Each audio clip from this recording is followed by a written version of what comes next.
আসসালামু আলাইকুম, সবাই কেমন আছেন? আই হোপ সবাই খুব ভালো আছেন। আজকের বিষয় হচ্ছে রাসেল ভাইপার, যার টেনশনে আমরা পুরাই হাইপার। বিশেষ করে আমাদের বাংলাদেশে তো প্রচুর পরিমাণে ভাইরাল ভাইপার। আর রাসেল ভাইপার এটা কোনো ভাইরাস না, এটা একটা সাপ। এটা যেভাবে ভাইরাল হয়েছে রে ভাই, আমি এত চেষ্টা করতেছি ভিডিও করে একটা ভিডিও যাতে আমার ভাইরাল হয়, সেটা হচ্ছি না। বাট আমরা এই রাসেল ভাইপার সাপের ভয়ে বিভিন্ন মানুষ ভিডিও বানায় এটাকে ভাইরাল করে দিচ্ছি। যাই হোক, মূল কথায় আসি। আসলে রাসেল ভাইপার হচ্ছে একটা উম বিষাক্ত সাপ, যেটা কচুরিপানার সাথে ভেসে বাংলাদেশে আসছে বলে স্বাস্থ্য বিশেষজ্ঞরা তারা মনে করতেছে যে এটা কচুরিপানার সাথে ভেসে আসছে ইন্ডিয়া থেকে। আর এই সাপের বসবাসটা হচ্ছে আপনার বন জঙ্গলে। তো সেটা হঠাৎ করে আমাদের বাংলাদেশের আনাজে কানাজে গ্রামে অঞ্চলে এখন দেখা যাচ্ছে।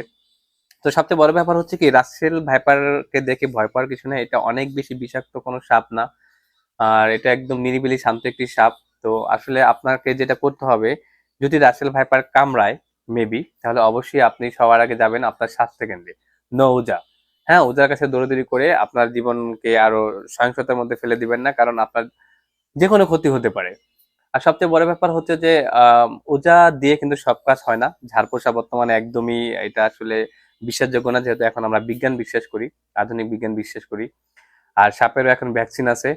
তো যদি সাপে কামড়ায়, বিশেষ করে যে কোনো সাপই আপনাকে কামড়াতে পারে, তা আপনাকে সাপে কামড়ালে আপনি সবার আগে চলে যাবেন স্বাস্থ্য কেন্দ্রে। আহ আপনার কাছের যে থানা পর্যায়ে যে হসপিটালগুলো থাকে সেখানে। আর অবশ্যই আপনার বাড়ির আশপাশ আঙিনা, হ্যাঁ, তারপরে আপনার আহ ধান ক্ষেত পাট ক্ষেত এইসব জায়গাগুলোতে সবসময় ধান ক্ষেত পাট ক্ষেত আসলে ওইগুলাতে আবর্জনা থাকবেই। আপনি বাড়ির চারপাশে গুলাকে সবসময় ক্লিন রাখার চেষ্টা করবেন, পরিষ্কার পরিচ্ছন্ন রাখবেন। আর যারা কৃষক ভাইরা যারা ধান খেতে পাট কেটে কাজ করেন, বিভিন্ন আবর্জনার মধ্যে যারা কাজ করেন, তারা অবশ্যই এই জিনিসটা ফলো রাখবেন। দেখে শুনে চলবেন, দেখে শুনে কাজ করবেন।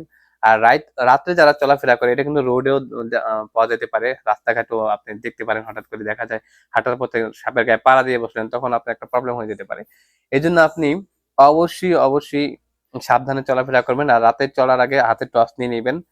আর ছেলে সন্তান, ছোট ছোট বাচ্চাদেরকে সাবধানে রাখবেন। এরা যেন খেলাধুলা করে, বিভিন্ন সময় অনেক ধরনের খেলাধুলা করে আবর্জনার মধ্যে। দেশ গ্রামে খড়ের পালার নিচে ঢুকে যায়, বা খড়ের পালার উপরে, বা অনেক ময়লা আবর্জনার মধ্যে ওরা খেলাধুলা করে। ওদের দিকে আলাদাভাবে ফলো রাখবেন। আর সবসময় নিজের খেয়াল রাখবেন। মনে রাখবেন, রাসেল ভাইপার আসলে সাপ তো সাপই, সাপ তো সবসময় বিষাক্ত হয়, তবে এটা থেকে বাঁচতে হলে আপনাকে সচেতন হতে হবে। সবাই ভালো থাকবেন। আর রাসেল ভাইপারে কামড় দিলে অবশ্যই হসপিটালে যাবেন, আবারও বলছি। নো উজা। ওকে, ভিডিওটা ভালো লাগলে শেয়ার করে দিবেন। সবাই ভালো থাকবেন।